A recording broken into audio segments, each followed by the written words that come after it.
گوجری زبان میں اپڈیٹ سنیے۔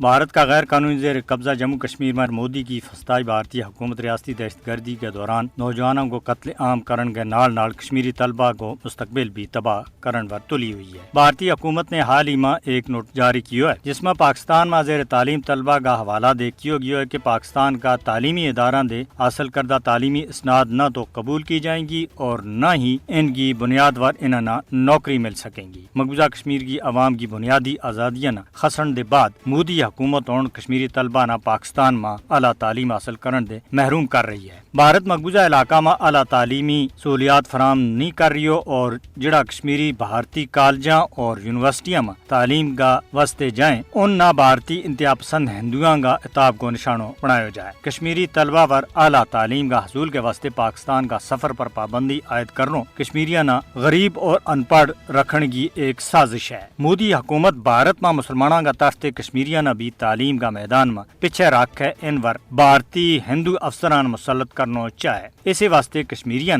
تعلیم کی رہی صحیح سہولت سے بھی محروم کیوں جا رہی ہے۔ پاکستان دے حاصل کردہ MBBS کی ڈگریاں کالعدم قرار دیون کی مودی حکومت کی پالیسی کو مقصد اعلیٰ تعلیم یافتہ کشمیری طلبہ کا کیریئر نہ تباہ کرنا ہے۔ بھارت پہلے تے ہی کشمیری ملازمین نہ بلا جواز طور پر نوکریاں دے کٹ رہی ہے اور ہن اعلیٰ تعلیم یافتہ کشمیری نوجوانوں نہ مختلف علا بہانہ دے نوکریاں دے باہر رکھنوں کشمیری مسلمانوں کے نال دشمنی کو ایک اور ثبوت ہے۔ کشمیری طلبہ نہ پاکستان میں تعلیم حاصل کرنے دے روکن کو بھارتی حکومت کو اقدام بین الاقوامی قوانین کی سراسر خلاف ورزی ہے۔ جموں کشمیر پر پچھلا 75 سالوں دے زیادہ بھارتی غیر قانونی قبضہ نے تعلیم نہ مفلوج کر دیتا ہے۔ یہ بھارتی جنگی جنون ہے جڑو کشمیری طلبہ کی تعلیم نہ بری طرح متاثر کر رہی ہے۔ بین الاقوامی برادری نہ مقبوضہ کشمیر میں طلبہ کی حالت اظہار کے اوپر توجہ دینے کی ضرورت ہے۔